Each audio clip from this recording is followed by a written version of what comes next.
else but what he did in the book, right? Correct. Correct. Thanks, Richard. Michael.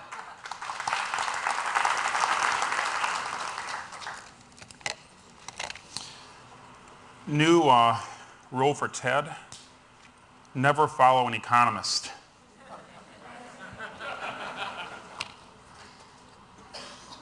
I have no slides or charts or numbers.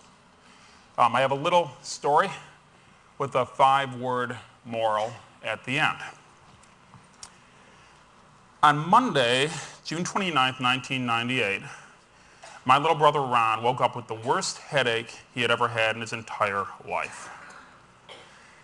He went to work at American Greetings in Cleveland, Ohio. He works as a video technician, and he did something he had never done in his entire life. He came home from work because he was sick.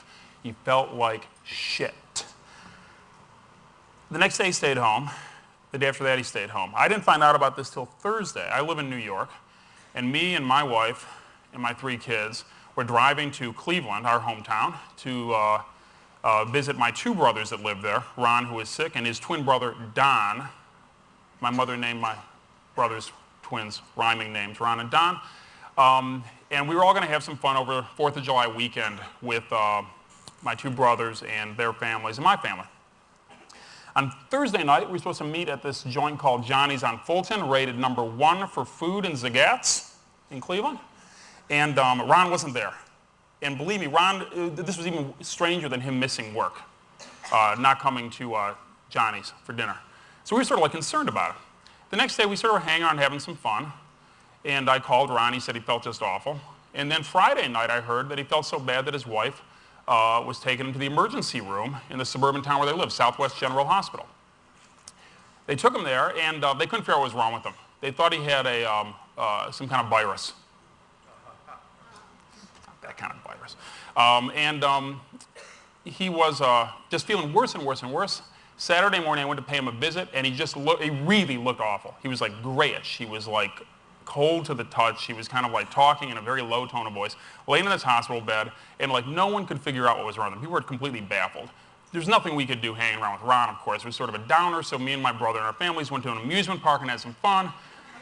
Checked in the next day, he still felt shitty, so we went to SeaWorld and saw Shamu and had some more fun there, and called, and he just kind of felt bad. But you know, we were just trying to like make the best of a sunny 4th of July weekend in Cleveland, Ohio. And after SeaWorld, we were eating dinner in a rib restaurant, me and my family, and I got paged by the hostess. And like you always know, I knew exactly what I was going to hear. It was my sister-in-law, Ron's brother, Don's wife, Paula, and she said, "You better come to the hospital right away. Ron is really, really sick." So it so happened that Southwest General was walking distance from this rib place. We had seen it the last time we visited Ron. So I like walked along Bagley Road, went to Southwest General Hospital, asked where Ron MBeirut was, got directed back to this room, and opened the door, and it was like in the room was my mom, my brother, his wife, Ron's mother's wife, and Ron's wife's sister. They all had those faces that people have at sites of natural disasters. They looked like people whose homes had been knocked down by tornadoes. They were just stunned. They told me that Ron, about an hour or so ago, Ron's blood pressure started dropping and dropping and dropping, and nothing could be done to prop it up. And so we were sitting in a room about half the size of this green rug with those mauve seats that they have in hospital rooms, a couple of old magazines around. There was a automatic door that led to the ICU where Ron was. And every once in a while, the door would open, made a big bang, ka-chung, boom. And then someone would come out. And every time the door would open, all of us would kind of look at that person with this beseeching look. And then that person would say, give some kind of report, about the oxygen in Ron's blood. So we'd all fixate on that for a while. The number of I never thought about oxygen in blood, but all of a sudden there's a number. We're all fixating on the number, 23 or 19 or 100 or whatever it was. It was going up, it was going down. Then all of a sudden that wasn't important anymore. It was like the heart rate that was important. And it was only until when I was thinking about giving this talk that I realized how awful it must have been on the other side of that door to come out to this audience of people kind of looking like that at you. And they must have just kind of like, just kind of not wanted to open the door for anybody. Sometimes they would just open the door and look at us and the door would close. Ka-chunk, ka-chunk. That was it. Then at one point, so we were there like for 6 hours, 7 hours. Not chairs like this, crappy chairs. And then they said that Ron was having a lot of discomfort around his penis, where they put in a catheter. And so they're going to call in a urologist to look at that. And I remember we had gone in to see Ron in the bed, and it was clear that like this is exactly the kind of thing you would do when the last time I saw Ron, he was like turning gray in a hospital bed at Southwest General Hospital on Bagley Road in Strongsville, Ohio. And so he looked bad, and he was sort of complaining about how uncomfortable he was down in his midsection. So they called in this urologist, and they said urologist, and immediately I knew what was wrong with Ron. All of a sudden I realized that Ron had AIDS. And no one else in the room knew that because they weren't from New York. They were from Ohio. They didn't understand these things. They weren't sophisticated. I was from New York. I knew about AIDS. I'd done posters about AIDS. I knew all about this stuff. And I was thinking, wow, my brother has AIDS. He's dying of AIDS, and no one else knows it but me. And this insight was sort of so shattering to me that I remember sitting there kind of like fidgeting in my seat, thinking, well, Ron must be gay. He's married and has kids, but he's gay. And I said, well, wow, the things you find out in these situations. And I thought, well, Ron is such a bad dresser. And he's sort of like so poorly groomed. It was so odd. And I thought, well, that's, I'm stereotyping Ron, and my heart was kind of filled with love for my gay, dying brother, and I just felt so sad. And I was working up the nerve how I was going to break this incredibly sensitive announcement to my family members who were in the room. The door opened again, and it was this guy I'd never seen before. And he introduced himself. He was the urologist. And he said that Ron didn't, he said, I know what's wrong with your brother. It wasn't AIDS.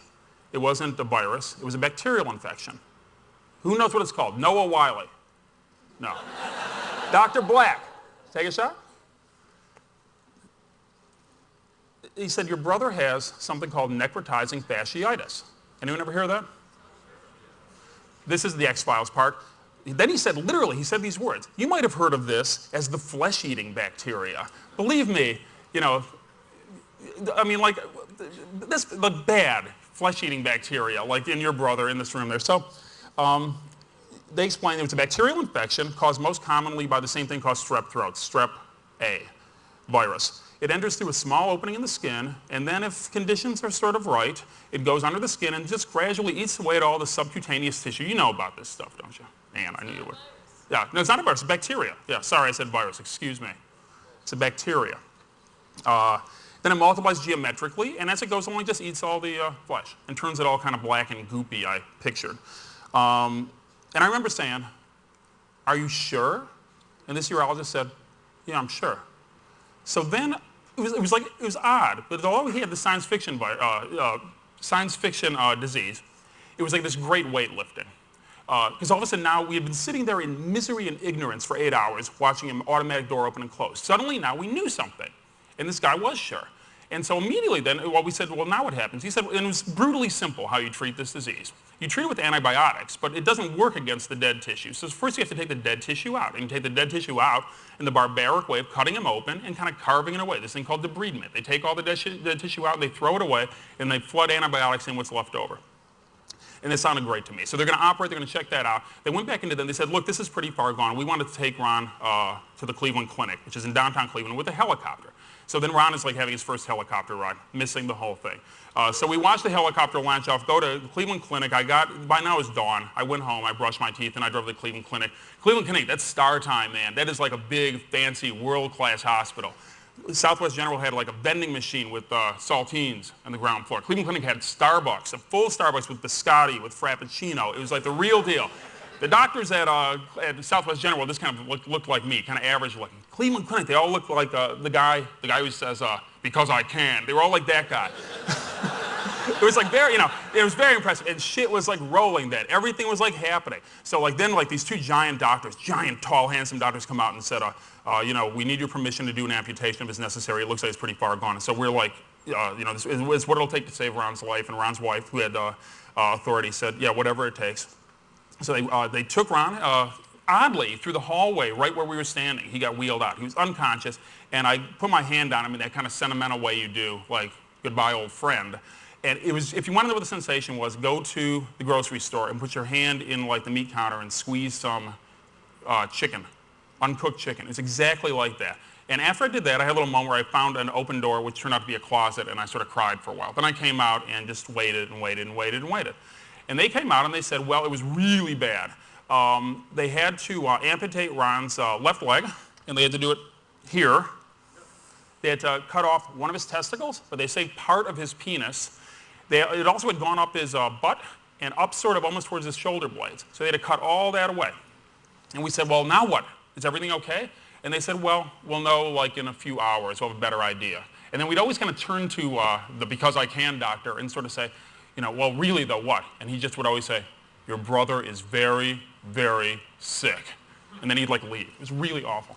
So we waited a few hours, and he kind of like made that threshold. And we waited, then it was sort of like, we'll wait another day and see. And he made that. And we waited another week and see. They put him in the ICU, and they got all the infection out pretty quickly. But then after you get the infection out, the problem is not the infection, but toxic shock syndrome, because the infection's been dumping all this stuff into your system. So Ron was like on everything. He was on a dialysis machine, a respirator, blood pressure medicine, tubes like crazy going into his body, and he was like on all this stuff. And he ended up being in the ICU of the Cleveland Clinic for 61 days. And one by one, they took all these things out. Over the course of those 61 days, he had 12 operations. I talked to him on the phone yesterday, and he pointed out with pride, all under general anesthetic. Then on October 8th, 101 days after he first came down with this, he left the hospital. And I was lucky because I had a job in Cleveland that took me home to the Cleveland Museum of Art, which is a pretty close drive to the clinic. And I would go see him. And I happened to be there the day he first started practicing on his crutches. He's like John Hockenberry, doesn't like the wheelchair and sort of has always preferred crutches. And so I saw him kind of haltingly using crutches, which now he's a master of. They told him he'd never have an artificial leg because there's like nowhere to attach it. But they managed to work up a little harness, and he can actually walk about like this on an artificial leg. And he's the most happy, on top of the world guy you've ever met. It's really just a miracle. It's a miracle. And, you know, there are a lot of heroes in this story. And one of them, of course, is my brother Ron with his incredible indomitable spirit. Another one is the doctors and nurses that worked with him at the Cleveland Clinic, and his physical therapist and everything else. But the real hero, if you ask me, is this guy whose name I just found out when I was preparing this talk. This guy named Lawrence Gervasi. He was that urologist who came out and said, I know what's wrong with your brother. And I remember every time I tell this story, we asked at the clinic one time what would have happened. And they said, oh, he was not going to see, you know, he would not have made it to dawn if they wouldn't have detected that at that time. My brother was like hours close to death. And because this one guy alone in the hospital saw what he had and recognized it and came out and said, this is what we have to do. That's why he's alive. And I was saying this to someone. I always say it's incredibly lucky. And I was talking to someone who was from Harvard Medical School. And they said, well, up at Harvard, there's an inscription in the rotunda that's a quote from Louis Pasteur in French. And translated, and here is your 5-word slogan, it is, luck favors the prepared mind. And if you want to know sort of what this whole conference is about, it's about preparation in a way. You know, if the question is, you know, what is a prepared mind? You know, I think the moments that have thrilled me at this conference are not the moments where people said it's all for our children. We have to like work with the next generation and clap for them or overthrow the government, all this other stuff. The stuff that really thrilled me are these little moments where I saw a prepared mind get lucky and reach and make a leap that no one else could. You know, you saw it in Dean Kamen slipping on the stairs with that incredible wheelchair. You saw Danny Hillis just taking the 45 RPM and turning into that beautiful Brancusi-like object. Just a thing of beauty. It's not going to save anyone's life. He doesn't even know what it's for, but it's so beautiful. And the insight to make that. And of course, my favorite, Linda Martinez getting up and someone shouting out 7 notes and turning it into beautiful music. It's just a miracle to me. So if I was going to have an answer for Kevin Kelly, I would say, whatever you call that, that's what humans are for. Whatever that is. And if I was going to give you some advice, I would say, I'd wish you all luck. And like the Boy Scouts say, be prepared. Thanks.